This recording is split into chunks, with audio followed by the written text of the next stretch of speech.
Magandang araw, narito ang inyong mabilis at daily news update mula Japan, Pilipinas at iba't ibang panig ng mundo. Ihahatid namin ang mahahalagang balitang dapat ninyong malaman.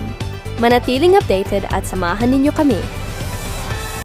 Dumating sa Pilipinas ang 363 OFWs at kanilang pamilya mula Middle East bilang bahagi ng repatriation efforts ng gobyerno. Sila ay binigyan ng agarang tulong tulad ng transportasyon, tirahan at financial assistance habang patuloy ang sigalot sa rehiyon.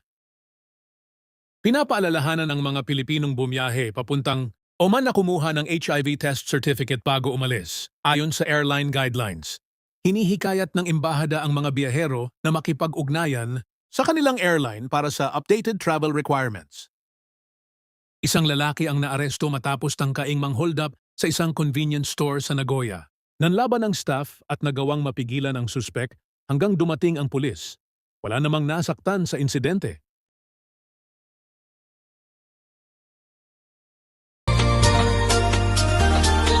Mga problema at suliranin sa buhay ay hindi nawawala.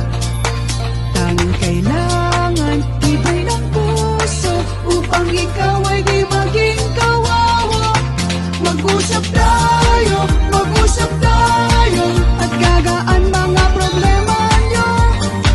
Mga pagsubok sa ating buhay. Malaking promo na hindi mo dapat palampasin. Handa na kami magbigay ng mas maraming offer para mag-book, makinig, manood at makisabay sa aming mga espesyal na alok.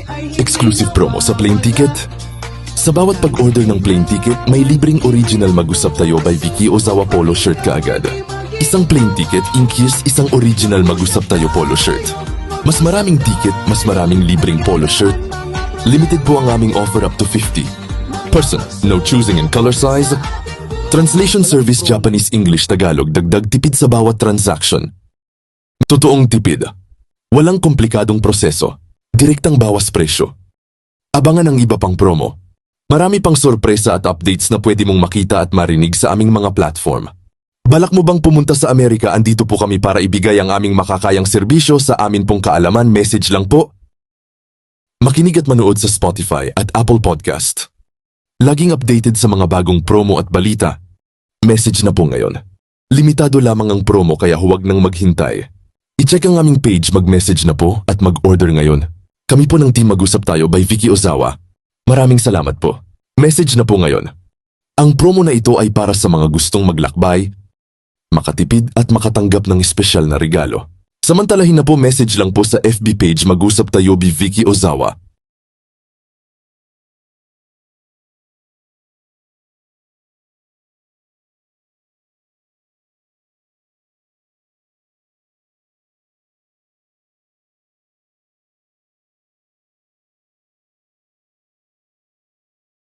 Welcome sa Chika Showbiz!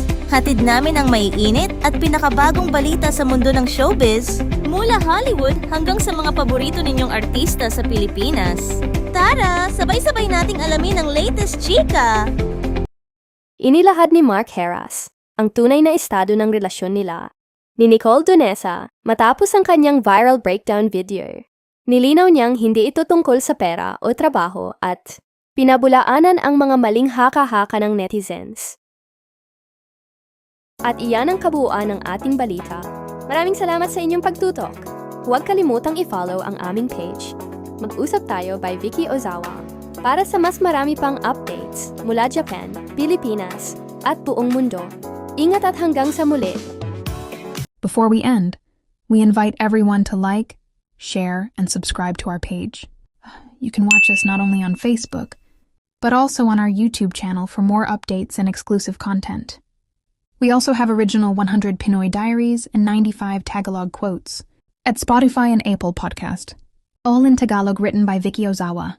Voice over by talented Filipina, Miss Joy and Jasmine, now available.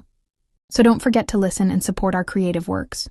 If you have any concerns, inquiries, or if you are interested in our commercials or services, please feel free to message us anytime on our Facebook page, Mag-usap Tayo by Vicky Ozawa. We are open Monday to Friday, 9 a.m. to 6 p.m. Japan time. Thank you very much for your continued support. and we look forward to assisting you. Maraming salamat from Team Mag-usap Tayo by Vicky Ozawa. Here is short quote from Ms. Vicky Ozawa, Life is a gift. Find peace of mind first rather than happiness. Thank you very much.